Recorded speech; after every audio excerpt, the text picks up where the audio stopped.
We will start with Jai Radha Madhava. Jaya Radha Madhava Kunja Bihari.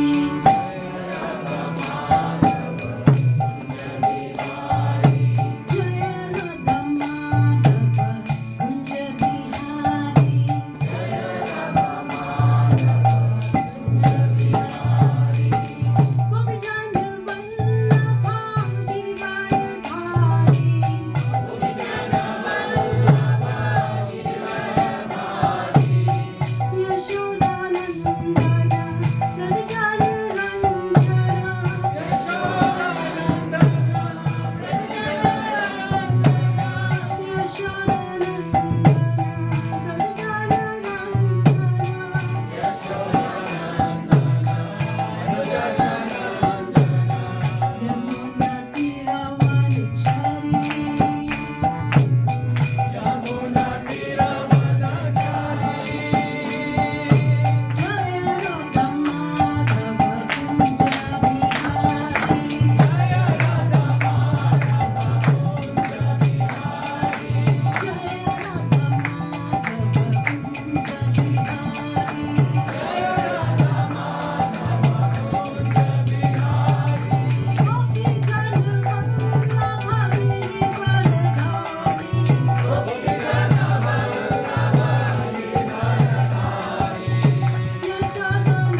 Shri Nimai Nitai ki Shri Shri Radha Shyam Sundar ki Shri Prabhupada ki Nitai Gaur Premanande. We'll start with pranam mantras. You all can sing together. Om Agyantimirandhasya Jnananjana Shalakaya Chakshurunmilitam Yena Tasmai Shri Guruve Namah. Shri Chaitanya Manobhishtam Sthapitam Yena Bhutale Swayam Rupa Kadamayyam Dadati Swapadantikam. Vandeham Shri Guru Shri Yuta Padakamalam Shri Gurun Vaisnavanscha Shri Rupam Sagrajatam Sadhana Raghunatam Vitamstam Sajivam Sadhuvaitam Sadhudutam Parijana Sahitam Shri Krishna Chaitanya Devam Shri Radha Krishna Pada Sahavana Lalita Shri Vishakha Vitamscha He Krishna Karuna Sindhu Deenabandhu Jagatpate Gopesha Gopika Kanta Radha Kanta Namastute Tapta Kanchana Gaurangi Radhe Vrindavaneshwari Vishwabhanu Sute Devi Pranamami Hari Priye Vancha Kalpatarubhyascha Kripa Sindhu Bhadevacha Patitanam Pavanebhyo Vaishnavebhyo Namo Namah. Shri Krishna Chaitanya Prabhu Nityananda Shri Advaita Gadadhar Shivasadi Gaur Bhakta-vrinda Namah Om Vishnupadaya Krishna Prishtaya Bhutale Srimate Bhaktivedanta Swami Namine Namaste Saraswati Devi Gaurvani Pracharine Nirvishesha Shunyavadi Paschatya Deshitarini. Hare Krishna Krishna Krishna Hare Hare Hare Rama Rama Rama Hare Hare. Hare Krishna everyone. So first of all, thank you everyone for joining today. And I would like to thank the ISKCON of Berlin County Management for giving me an opportunity to speak to Ramchand Prabhu, His Grace Ramchand Prabhu and His Grace Ram Tulsi Prabhu. And of course, I have to pay gratitude to my husband, my partner in crime. Actually, whenever I have to give a class, I've mentioned this before, he's often more worried than me. He's often more tensed, you know. As soon as he comes to know that I have to give a class, from the next day he starts, when will the slides be prepared? Every day he takes follow-ups, you know. So, and you know, I'm a last-minute person. You know, for me everything happens last minute, especially when it comes to preparation of, you know, it's like I'm a last-minute student. So, say night outs for exams also. So, what he did, because he was seeing that I was not making any progress on my slides, he started sending me videos with Anaga saying, "Mama, please work on your slides." And for her, slides was her, you know, in the playground they have these slides. So she was thinking, they're not these slides, these are those slides on which she slides every day.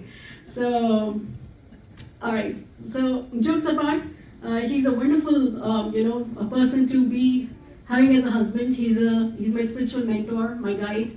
He's a spiritual anchor of our family.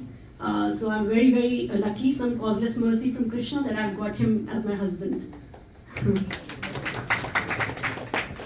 Alright, with all that said, so, you know, before we get into the topic, let's understand why Bhagavad Gita, right?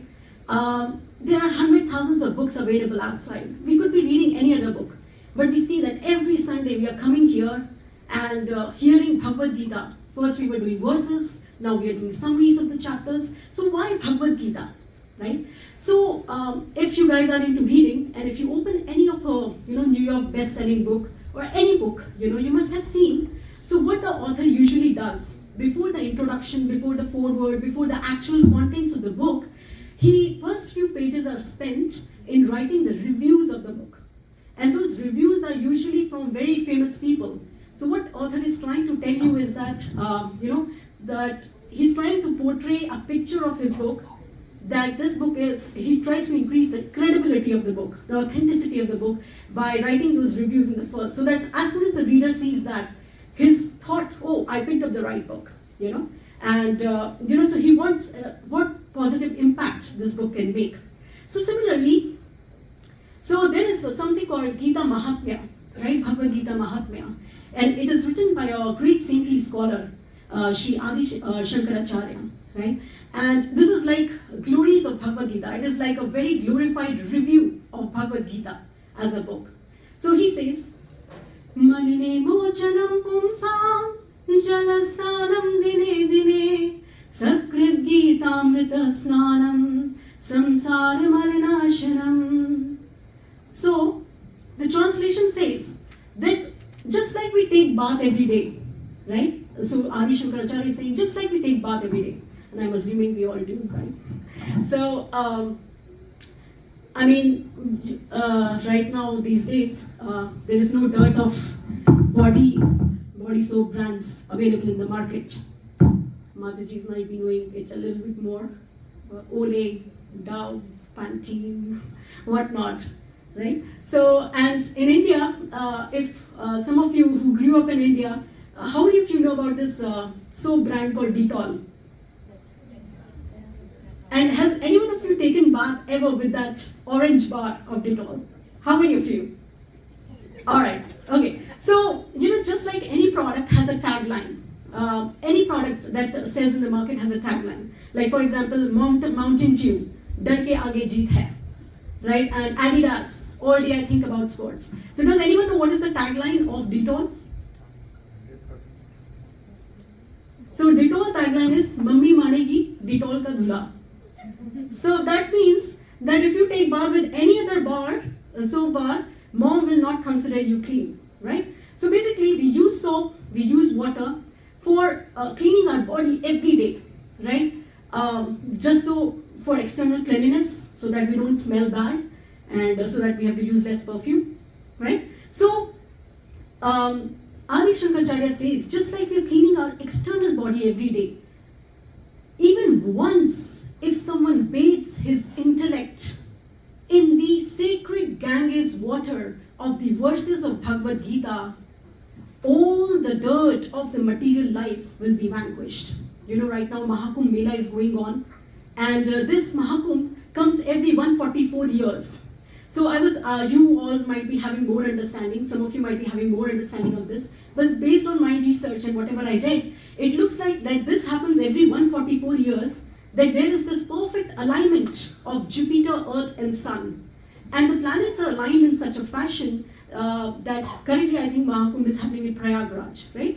And that is where these three sacred rivers meet. Does anyone know what are those three rivers? Yes, Ganga, Yamuna and Saraswati. So they say that during this time, those waters are very spiritually potent. So one who takes bath in that water, all his past sins are removed. But here, Adi Shankaracharya is saying that one who reads Bhagavad Gita, you need not to go to even Kumbh Mela. I mean, I'm not discouraging anyone to do that. You can.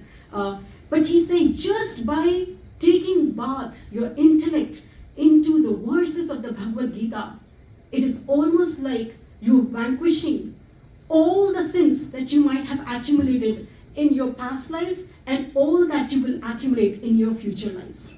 Now one may wonder, how can we get rid of the sins that we will accumulate of the future life? Because when we read Bhagavad Gita and when we start applying it in our lives, what happens is it takes away the desire of sinning, right? And therefore, in future, there will be less sins for us, right? And also, we all know that Bhagavad Gita is actually the jewel of timeless Vedic wisdom. Sometimes people say, yaar, ye kya dharmic book hai? We are young, modern, smart people, corporate people.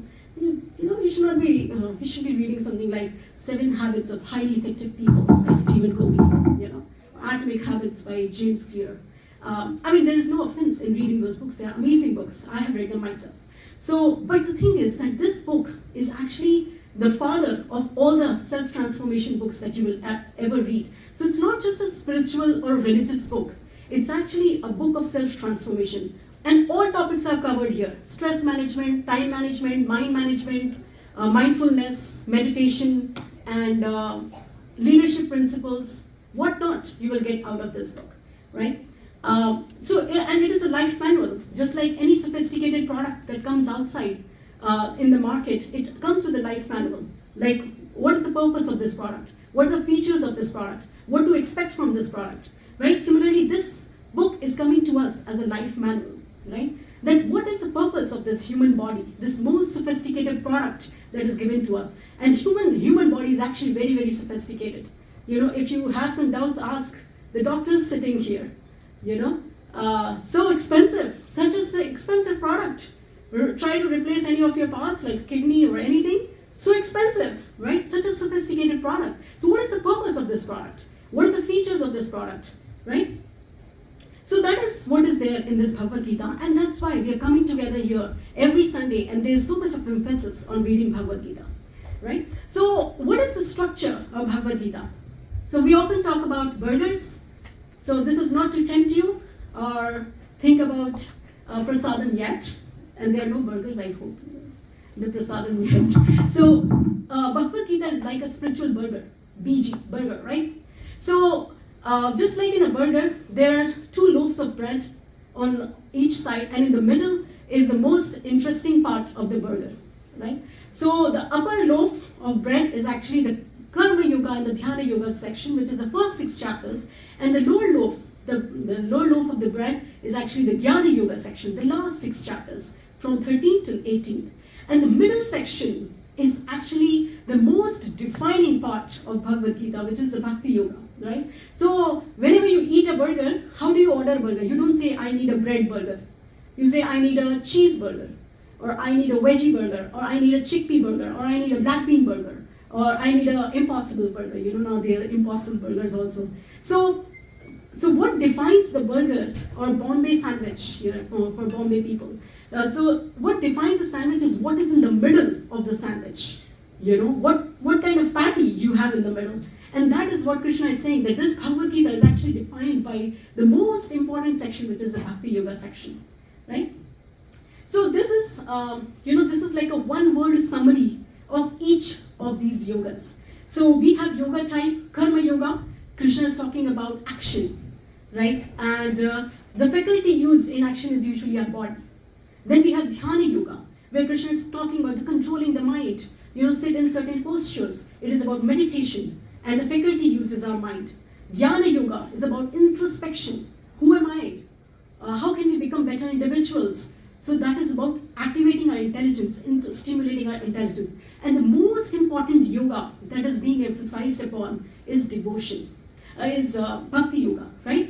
And it is about devotion. The essence is devotion, and it caters to our faculty of the heart, right? Sometimes people think, Bhakti Yoga is for sentimental people. बहुत emotional लोगों के लिए, right? It's not for practical people, for logical, rational, scientific people. Bhakti Yoga is for, illogical, blind faith people, right? So sentiments are ornaments of life. But in this case, the sentiments are very guided sentiments. The sentiments are very awakened sentiments, where Krishna is just not asking for blind faith. He's asking for reasonable faith. He's not asking for religious fanaticism. He's asking, the book name is Science of Self-Realization. It is a science, it's a spiritual science, it's not sectarian faith, right? So let's dive into Bhagavad Gita now, right? We understood why Bhagavad Gita, what is the structure of Bhagavad Gita. So Bhagavad Gita, most of us know how it starts, right? There, of course, it's part of Mahabharata, So what's happening right now? Arjun, he's a formidable warrior. He is a Kshatriya, and he's about to fight the most important, the most defining war of his life. Right? It is the biggest war he will ever fight in his life. And he's all charged, and he's entering the war field, the battlefield of Kurukshetra.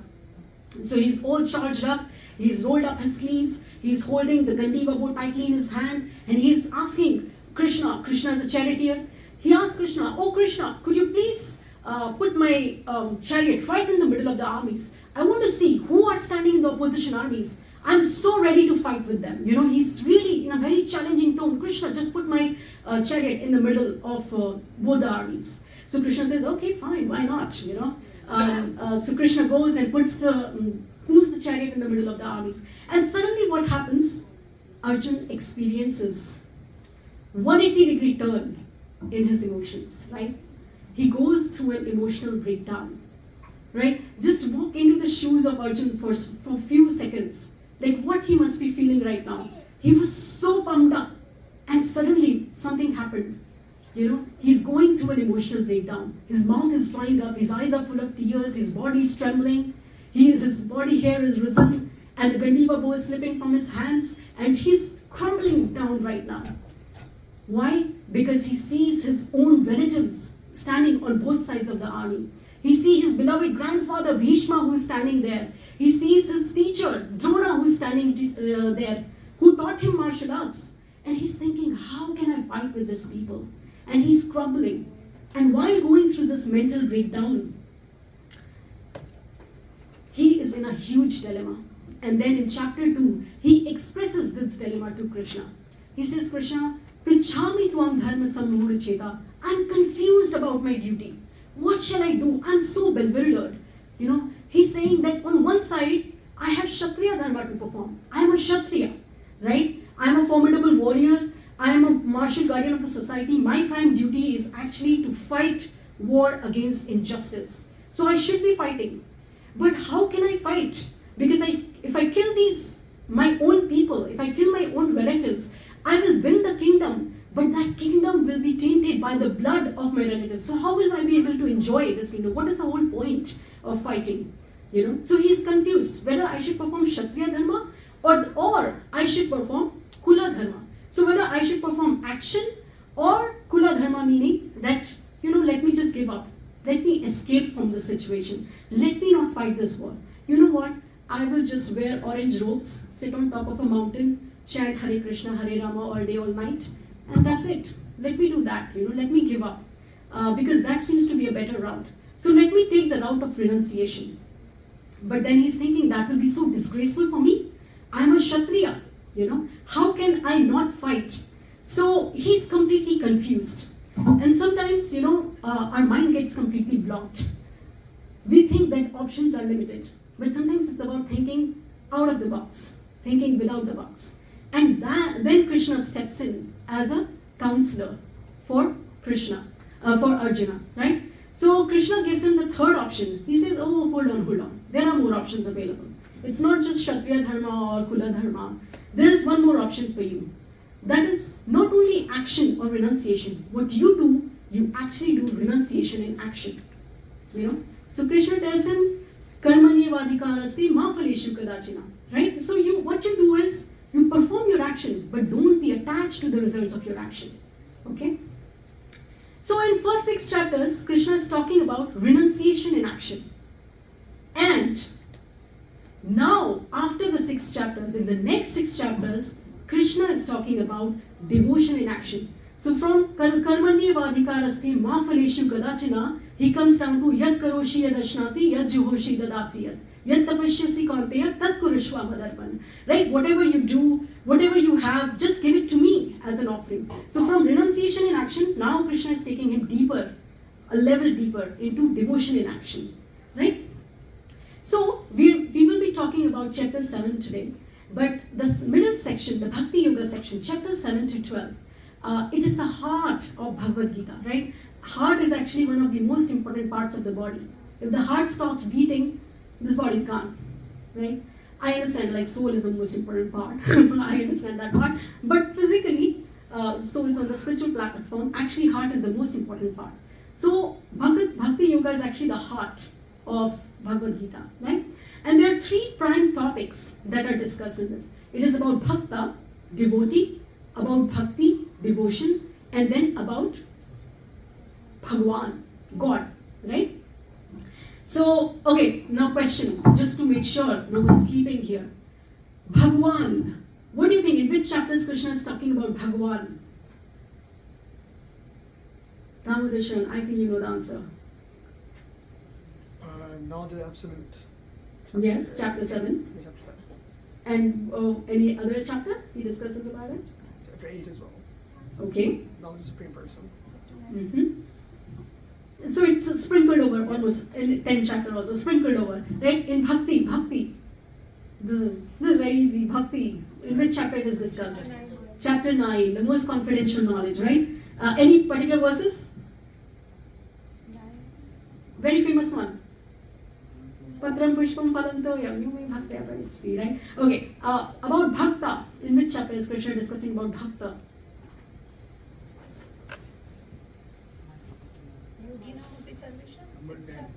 But that's 6th. Number 10. Number 10. Okay. Rohan, do you know? Okay, he knows. Chapter 12. Okay. Yes. Alright. So basically these topics are sprinkled over all the chapters, right? But these are the 3 key topics of this section. Chapters 7 to 12. Right? And I know Damodar Sharan's class I was hearing on chapter 6, and he had some great points to make. One of the points that stuck in my mind was that how he ended the class. He said that Krishna is ending 6th chapter by Yoginam api sarvesham mad gati nantaratma, right? So Shraddhavan bhajte yuma tame yukta tamovat. Yes. Yeah. So basically he mentioned that if you did not hear anything so far, it's okay. You know, if you did not pay so much attention. But what I'm going to tell you next is the most important part. And that is high yield, right? You do not have time to read everything when you have an exam. Especially when you have not been paying attention in the class. You know? So what you do is, you scramble what are the main topics.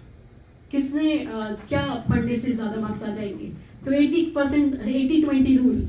So 80% of the time, you spend on 20% of the things which will give you the maximum benefit, right? So this study is actually the most important matter that we will study and which will be used in our final exam. And that final exam is death, right? Sometimes people think that death is final destination, but death is not actually final destination. It is actually final exam. When we come into Krishna consciousness, we understand we are not these bodies, we are spirit souls, that how death is not the termination, it's a transition from one body to another body. And whatever we remember at the time of death, that state we will attain without fail. So our end will become the starting point of our next birth, right? So now getting into the real topic. So we are going to discuss about chapter 7, which is the knowledge of the absolute, right? So Krishna is starting with knowledge of the absolute. He could have easily started with the most confidential knowledge, chapter 9. You know, he could have talked about bhakti. But the problem is that Krishna can talk about devotion because Arjun is almost, he's a devotee. He could have directly jumped into Patram Pushpam Phalam Toyam. But for our benefit, he's first explaining you that who is the object of devotion. Why you shall be doing bhakti to me. You know, he's first explaining you that he's first describing and defining the object of devotion, and that is Krishna himself. So he's starting with the knowledge of the absolute. Guys, first you understand, who am I? You know, what is my definition? He's Sarv Karan Karanam, he's the cause of all causes, I'm the source of everything. And all of that, right? So here Krishna is first you understand who am I. And then we will talk about bhakti, right? So we will go with an acronym. HEAD. So if you don't remember anything in this class, that's fine. But at least remember this acronym HEAD. Keep this in your head, okay? The HEAD acronym. So H starts with hearing, right? So chapter 7, verse 1, right? Shri Bhagavan Vacha Maya Saktamana Partha Shri Shrimai Nithai Ki Jai Shri Shri Avasham Sundar Ki Jai. Alright. So verse 1, Maya Saktamana Partha Yogam Yunjan Matashraya Asanshayam Samagram Mam Yatha Gyasati Tachanu. So the Supreme Personality of Godhead said, now hear, O son of Pritha, Tat Shunu, that is the keyword of this verse. Now hear, O son of Pritha, how by practicing yoga in full consciousness of me, with mind attached to me, you can know me in full, free from doubt. right? So in Sanskrit, actually, the words are little like jumbled up, right? So we will resequence this verse a little bit. Okay, remember how it is right now? We will resequence this verse a little bit. So we will make it upside down. So basically what Krishna is trying to convey is that when you hear about me, you will know me in full. And all your doubts will be removed. And therefore, you will take shelter of me. And then you will practice bhakti yoga, and that's how your mind will be attached to me. Right? So how you see how Mai Asakta Mana has come at the bottom, then Yogan Yunjan, then Madashraya, then Asanshayam, then Yat Vyasati Samagram, and that Shulu. But the key point is that it is all starting from hearing. Right? So sometimes, actually most of the times, in general public, people have this argument. We cannot see God, and therefore God does not exist. Seeing is believing. Jo dikhta hai wo bikhta hai. Dikhao to mane. Because I cannot see God, because I cannot hear God, because I cannot touch God, therefore God does not exist. Because I am not able to perceive God through these direct senses of mine. So there is no pratyaksha pramana of God. So how do we usually acquire knowledge about any topic in this world? Has any one of you given any competitive exam ever? Any competitive exam in India for IIT, for AIEEE, GMAT, GRE, UPSC? Does anyone know what is UPSC exam here? Yes, Ruji. Entrance exam for civil services. Yes, for civil services, for becoming IAS, IPS in India. Okay, these guys are looking, oh, what's going on here? We don't understand this. Okay, so just understand that it's a competitive exam in India. So there are multiple ways of preparing for these exams. One is that what you do usually, you can buy books, you can take some reviews from people around you, buy books, you start reading them yourself. And based on your own understanding, your own logic, your own reasoning, and that's how you try to prepare for it. And then there is this another set of students, what they do, they go to the right institutes, they go to the right teachers, and they get themselves enrolled, they pay a huge amount of money sometimes for that, but then they get the right authority, and those people guide them how to read these books. Hey, align yourself in this way in order to gather knowledge on this topic. So you see that we understand, these students understand that although I have good brains, but I will not be able to fully grasp it on my own. So let me go out and hear from the authority, from the people who are more experienced than me, right? So basically, there are three ways.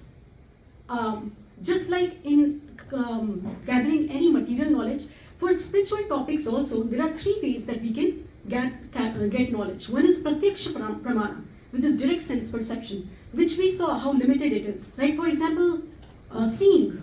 Our eyes are quite limited in their vision. Can any one of you guess, without looking at back, who is sitting at the last chair?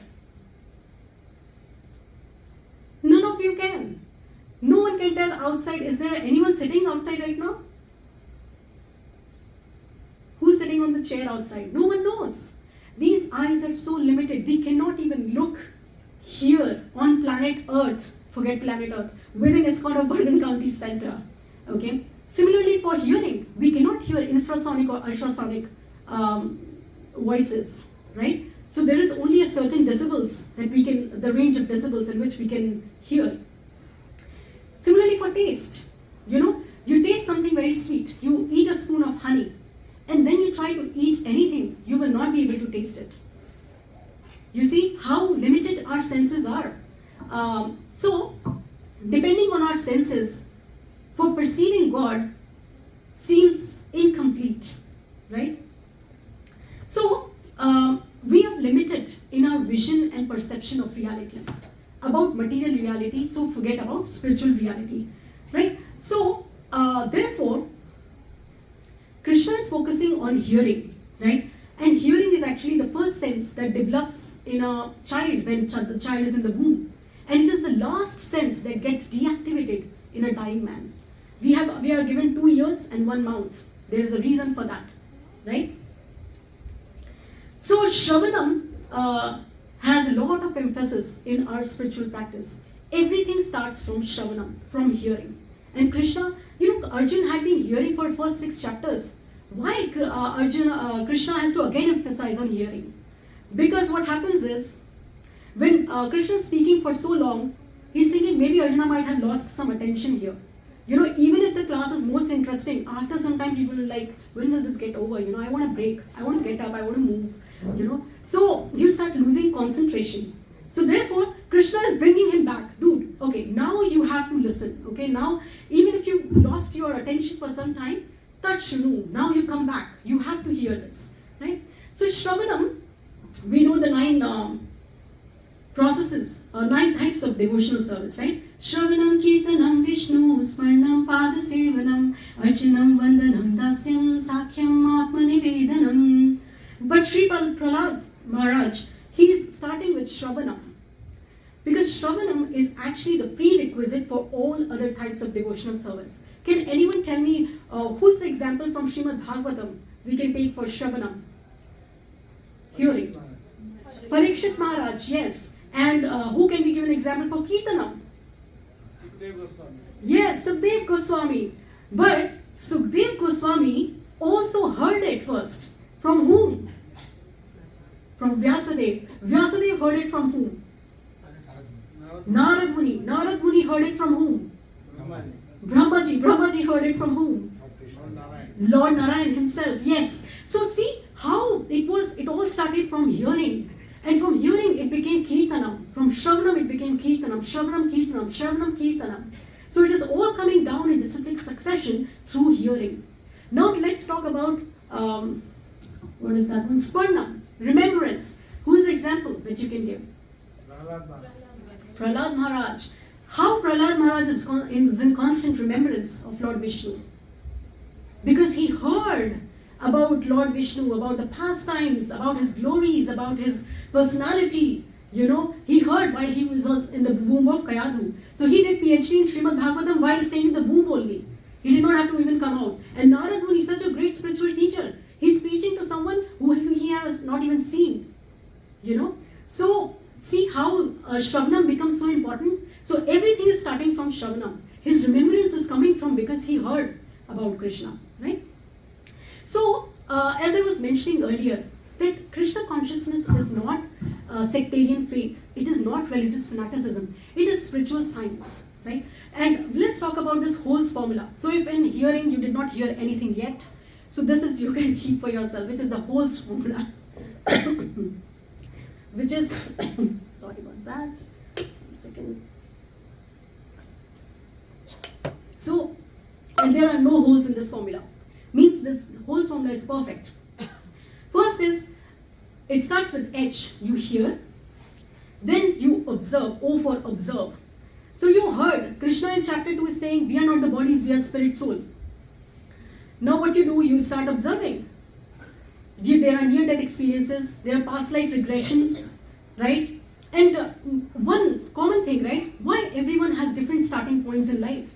Someone is born in desperately poor family, someone is born in filthy rich family, someone is an American, someone is an African, someone is born in Ukraine, right? And someone is born with beautiful looks, and someone is average looks, someone's intellect, so many things. Why different starting points in life? So we start observing, we start questioning.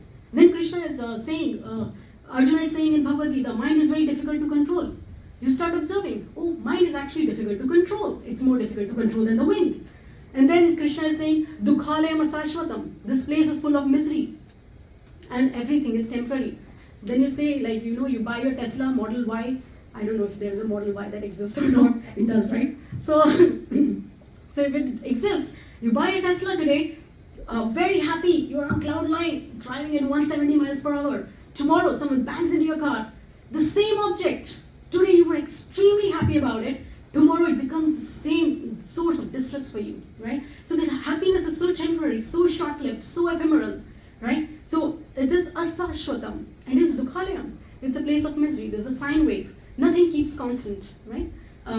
Your children, for example, every day is different with Anagha. Today she will give you happiness. Tomorrow she's like, she will fall sick. And then after call, Mayapur Chand Prabhu and Prabhuji, can you please recommend something? What shall we do? So, see how things are around in life. So you observe and then you live. If Krishna is saying, hey, chant Hare Krishna, but Prabhupada is saying chant Hare Krishna and be happy. So you start, you try chanting and then you experience. You have your own first-hand experience that I chanted and I felt it, and then you share, right? Because by having the first-hand experience of something, you develop more conviction. And when you have conviction for something, then you feel more confident while sharing with others, right? So it is always good to question that why I'm doing what I'm doing, right? So this is the Holt's formula, right? So now okay, I have very less time left. Oh my God, I really need to run fast. Okay, so this is, now we will come to E, which is everywhere. Everyone remembers the acronym? What was the acronym we started with? Head. बहुत सारे acronyms हो गए.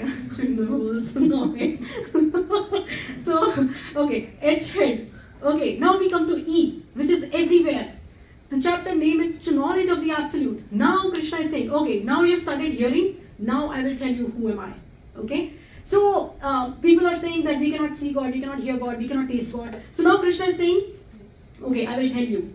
So in verse 7, Krishna says, Matta parataram nanya kinchedasti dhananjaya mahi sarvam midam protam sutre mani ganaiva. So he's saying, O conqueror wealth, there is no truth superior to me. Everything rests upon me as pearls are strung on a thread. Right? So here I would like to take example of Vaman Seva Prabhuji. Prabhuji, when people walk in your showroom, and especially ladies, they want to see a beautiful necklace. How many of the customers have ever asked you, what kind of thread was used to make the necklace? Does anyone ask ever? No. No one asks. Because the thread is not visible. It is the beautiful necklace that you're seeing. Beautiful pearls, beautiful diamonds, this, that, studded. But no one cares. What is keeping them together? That is the invisible thread. And actually, if you remove that thread, that thing is no longer called a necklace. It's gone, right? So Krishna is saying that I am that invisible thread. So you see that how, so intelligent people read between the lines. They see what's not visible, right? They start perceiving things at a different level, right? And Krishna is trying to give us that intelligence. So he's the basis of all being. So is it a big bang or a big brain? Or a big bang by a big brain?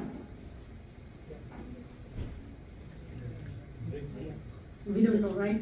Okay, Big Bang is a theory, first of all. Okay, so there's no proof. And so it could be a Big Bang by a big brain, but there has to be a brain behind it. So Big Bang, I have a big doubt about Big Bang. Why? Because Big Bang theory cannot explain. Let's assume Big Bang happened. Where did the raw material come from? Who set the laws for the perfect, that it at a certain pressure, at a certain temperature, things start expanding. And therefore the Big Bang happens. Who set those laws? And how did such order and design come about by a Big Bang? When you saw 9/11 happen, how the Twin Tower fell. Could they just bring up those things together?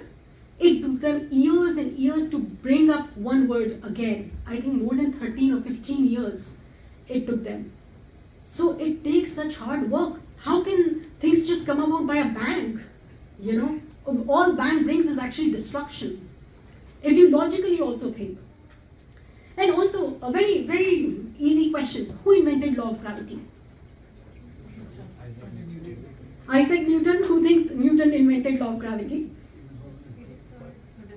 Discovered law of gravity. Yes, I have told this before actually. So everyone remembers.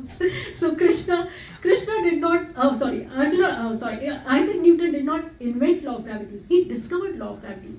Of course, it was his intelligence. He questioned that why did the apple fall? He was observing that apple fell on his tree and he questioned, apple fell on his head from the tree. And he questioned, hey, why is the apple falling? Most of us would have probably eaten the apple and gone our way, right? Otherwise, we all would have been Newton. But it was Newton's intelligence. But in his question, there was an assumption that nature works in an orderly manner. That things don't happen by chance or randomly. There has to be a reason why apple is falling. And apples were falling even before Newton noticed, right? But Newton could not explain that why only ripened apples fall. Unripe apples don't fall from the tree, right? He could not explain it, right? So, actually Isaac Newton, Albert Einstein, these great scientists, they are actually also believed in this divine power or supreme intelligent being that is behind this cosmos, right? So I will just read one of them. This most beautiful system of the sun, planets and comets could only proceed from the counsel and dominion of an intelligent and powerful being. This is from Isaac Newton himself, right? So we were talking about experiencing Krishna through the senses, right? We also saw how we have to hear to see Krishna. But now Krishna is saying, okay, I understand you guys are a little specific about sensing everything through your eyes, through your ears, through your taste. So I will tell you who am I. I am actually the taste of water. He's saying, Rasoham apsu konteya prabhasmi shashmi suryo pranava sarva vedeshu shabda ke purusham nishu. O son of Kunti, I am the taste of water, the light of the sun and the moon, the syllable Om in the Vedic mantras, and the sound in ether and ability in man. So he covered all the senses almost. I am the taste of water, I am the light of the sun, you can see. The syllable Om in the Vedic mantras, I am the sound in ether, hearing, and the ability in man. He will cover the rest also in the rest of the verses. So I am not going through all of them, but Krishna is explaining in next set of verses that how he can be perceived in this material world, in everything that you see around you. He is the most defining element of everything that you see around yourself. For example, he says, I am the taste of water. Now, as per modern science, water is tasteless, colorless, odorless, right? But ask someone who has kept a Nirjala Ekadashi. You know, next morning he wakes up, that person, just put a drop of water on that person's tongue. And that is the taste of water. You know, ask someone who is parched, who had been walking miles and miles in a desert in a scorching sun, throat is all dried up, and he gets just one spoon of water. Ask that person what is the taste of water. There's one very interesting book called Salted Bread. Salted Bread is actually about two Russian devotees who went through immense religious persecutions in Russia because they were trying to promote Krishna consciousness. So all they were given, they were put behind the bars, and all they were given to eat was bread. And the bread was so dry that and the mouth did not produce enough saliva. So you see, if your mouth dries up, whatever you put in your mouth, you cannot taste it. So you see how water is important for even experiencing the taste. And tell me anything that you can cook without water. Anything you think of, anything you can think of right now that you cooked without water. Water is the basic ingredient for anything. So water is actually helping. Yes, you have something that can be cooked without water? No? Okay, so there's nothing that can be cooked without water. And try to eat anything dry. No, there's no taste. Keep your mouth dry and try to eat. You can't, right? And then Krishna says that I am the light of the sun and moon. We understand the importance of sunlight, but there have been 5 consecutive rainy days. Are kitna gloomy ho gaya? You know, I don't like rains. You know, so everyone is looking for sunlight. Bright sunny day again. You know, it gives us vitamin D. It cannot be given by any other thing. I know it is all fortified and everything nowadays, but vitamin D comes from sunlight, and it is important for our bodies, for the basic functionings in our body, right? So important, the light of the sun. The plants, they're doing the photosynthesis because of the light of the sun, right? Wouldn't have been possible without the light of the sun. So he's saying, I'm the light of the sun. Then he's saying, I'm the heat of fire. Heat is the most defining element of fire. Without heat in fire, you cannot cook. Okay, now there are inductions and all that. I know some people must be having that argument. Oh, we have induction. But what I'm trying to say here is that he is actually the most, maybe the furnace systems in the house, right? That kind of uses the heat. But you understand that heat, and it's not just the fire he's talking about outside, he's also talking about the fire of digestion inside our body. That he is actually the fire of digestion as well. And then he says that he's the fragrance of the earth. Now, you pick any seed The seed does not have a smell, water does not have a smell, sunlight does not have a smell. Where did the smell in the fruits and flowers come from? Every flower has a unique smell, every fruit has a unique smell. So many varieties of smell. Where is it coming from? Who is creating that smell? Right? You just smell it with your eyes closed, you will know which fruit it is, which flower it is, you know. So he's saying that I am the fragrance of the earth. It is actually coming from the earth, right? वो मिट्टी की खुशबू, you know, जब India में बारिश होती है, so you get that मिट्टी की खुशबू. That Krishna is saying that I am fragrance of that earth, right? So science with spirituality, right? Science, this is nothing against science, right? Science is doing its job. Science's job is to explain the phenomena and use that phenomena in making our life comfortable, right? It cannot explain that why the phenomena exist in the first place, right? So now we come to A. Okay, maybe I'll go 5 more minutes and I'll just have to rush through this. 5 to 10 more minutes. Is 10 more minutes okay, Prabhuji? Is anyone here? Is 10 more minutes okay with everyone? Yes. Okay. Okay, so A stands for accept or reject. Okay, so now you see that Krishna is asking you, hear about me, and Krishna has told him that I am the source of everything, I am the cause of all causes, this, that.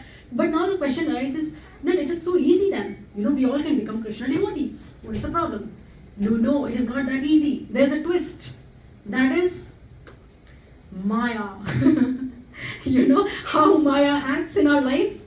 So Krishna is saying, Devi Esha Gunmayi, Mama Maya Durataya, Mam Evayi Prapadyante, Maya Metam Tarantite. Right? So this divine energy of mine is very difficult to overcome. But those who have surrendered unto me can easily cross beyond it. So now question may arise, if Krishna, someone asked Prabhupada, if the purpose is to surrender to Krishna and to serve Krishna, then why is Maya so strong? Prabhupada replied, because your purpose is not strong. You know, so it's almost like when you give a competitive exam, you have a multiple choice question paper. So in every question there are 4 options. Only one option is right, and 3 are wrong. So 75% chances that you will mark the wrong answer. But what is the condition that you will pass? That you have studied properly. So Krishna is testing us. There will be Maya. So those 3 options is actually Maya, mode of goodness, passion, and ignorance. But Krishna is waiting for you to understand. Hey, has this person studied Bhagavad Gita properly? Srimad Bhagavatam properly? Okay, now he can take the right answer, right? So Krishna is wanting us to use our free will. He wants us to pass that exam on our own will, not by force, right? So this word surrender has been used multiple times in Bhagavad Gita. In 2nd chapter, Arjuna is surrendering to Krishna because he does not know what is the right thing to do. Shall I do Kshatriya Dharma or shall I do Kula Dharma? At that time, Krishna says, you perform Krishna Dharma. You know, you do as I say. You know, you understand what I am trying to tell you. You know, renunciation action. But now, in this case, Krishna is again talking about surrender. But in this case, Krishna is talking about surrender so that you can do the right thing. You know what is the right thing to do. For example, smoking. Everyone knows that smoking is not a good thing. A chain smoker also knows. But what is it in him that is working against him? Right? So Krishna says, surrender unto me so that you get the strength to do the right thing. Right? Now he's talking about, he goes further and he says that there are 4 types of people who reject me. Right? Even though all of this knowledge is easily available, but there are 4 types of people who will not be interested in me, you know. And these are some hardworking people. They are beasts of burden, like the asses, donkeys who keep working. You know, they say the rat race. The thing about rat race is, even if you win the race, you will still be a rat, right? So भाग रहे हैं, बहुत जोर से भाग रहे हैं, लेकिन ये नहीं पता क्यों भाग रहे हैं, लेफ्ट और राइट में देख नहीं रहे हैं, right? So, and the second kind is the lowest of mankind, who have no religious principles, intoxication, this, that, breaking all regulative principles. So they are the lowest of mankind because there are 400,000 types of human species, and the lowest kind of human species who are doing everything against religious principles, those people will not be attracted to me. Third is the deluded spectators, people who consider themselves very learned scholars. They can be philosophers, they can be poets, they can be scientists. Not all scientists though, you know. Isaac Newton, Albert Einstein, they believed in God, right? But sometimes when these scholars start thinking, oh, we have all the knowledge, you know, then those people say, oh, this is all, you know, all bogus. This is too illogical, too unscientific, too irrational for me. So do something interesting, you know. And fourth is the professed atheist. Some people are just right away atheistic. They just don't want to believe in it, right? So these are the four types of people who reject me. And then Krishna is talking about Chaturvidha bhajanti mam jana sukritino arjuna artho jigyasu arthati yani cha bhartarshava. There are four types of people who accept me. And that is, he's saying, but they all have their personal motives. They have their ulterior motives why they are coming to me. But because they are coming to me, they are still considered pious people. At least I can tell you about myself. I cannot talk for everyone. You know, we all go to Krishna whenever we have problems or whenever we desire something. We go to Krishna, right? It's almost like a mother and child relationship. If a child needs something, he will automatically go to the mother. Hey mom, I need a chocolate or a lollipop or whatever, right? So it's very automatic. But if the child keeps going to mother only when he needs something, then that is a problem, right? Then the love is just reduced to a transaction. It's very transactional. As soon as I'm done, as soon as the circumstance is over, I'm done with you. You know, this relationship is very transactional, right? So he's saying that two of these types are self-centered people because they are looking for, distressed people. They come to Krishna. People who desire for wealth, they come to Krishna. Then he says that people who are inquisitive, that they finally come to asking, like, who am I? What is the purpose of my life? Those are the third type of people. And the fourth is a spiritual seeker who is really looking that there's definitely something, some higher truth, some divine energy out there. I want to understand that more, right? So these are four levels, right? And now we come to D, which is demigods. Very controversial topic. So which I will skim through. I will not go too much into details, but we can definitely have more conversation if anyone wants to. So Krishna is spending the last 10 chapters of this verse specifically talking around demigod worship. So Krishna is saying that even though people know that I have told all of this, but there are people who go to demigods, right? So it's very controversial because people think that Prabhupada mentioned that demigod worship is for less intelligent people.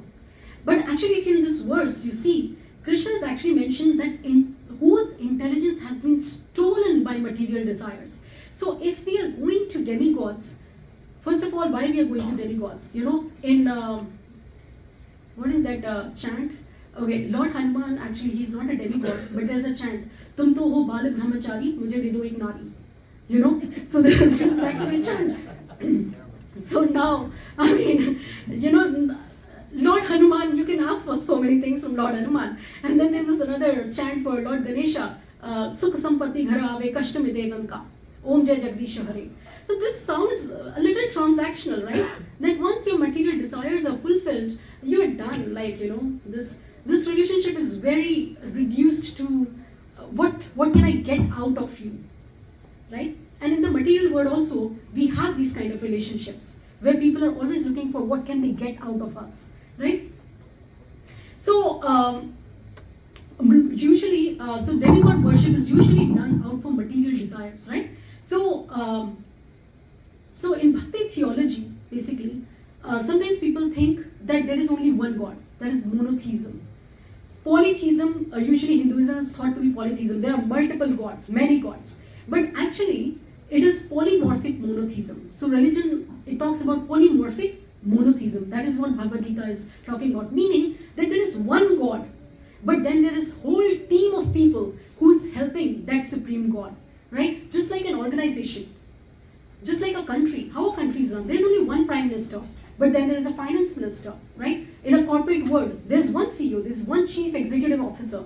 But then there's a whole team of executives. There's a chief financial officer, chief operating officer, chief human resource officer, chief talent acquisition officer, legal officer, this officer, that officer. So all these executives are working under the CEO so there's an organizational hierarchy. And that is the hierarchy that Krishna is trying to explain here, right? That he's not denying and that this person is not God or anything. Krishna is establishing everyone's position in this hierarchy, right? And first of all, with that said, I just want to mention that, Krishna is saying that if you come directly to me, you're actually watering the roots, right? You're feeding directly the stomach.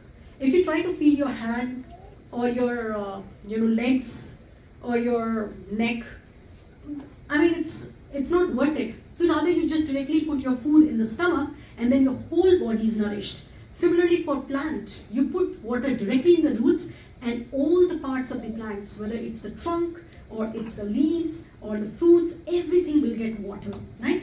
With that said, however, I do want to mention that we cannot belittle demigods, because they are actually great devotees of the Lord.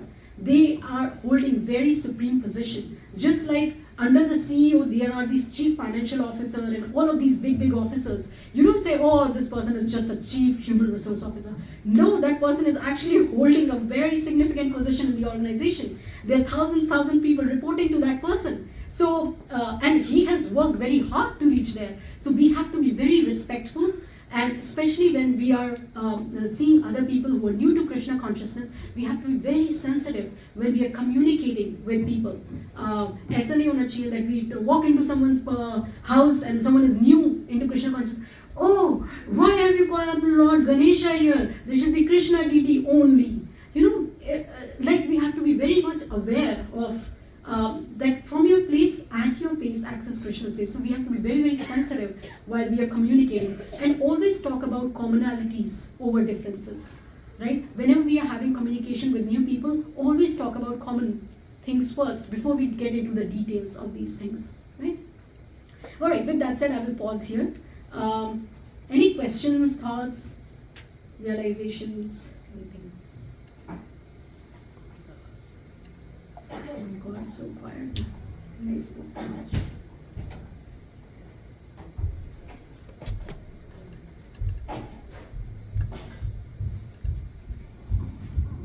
Everyone's waiting for Prasadam. When will she get up?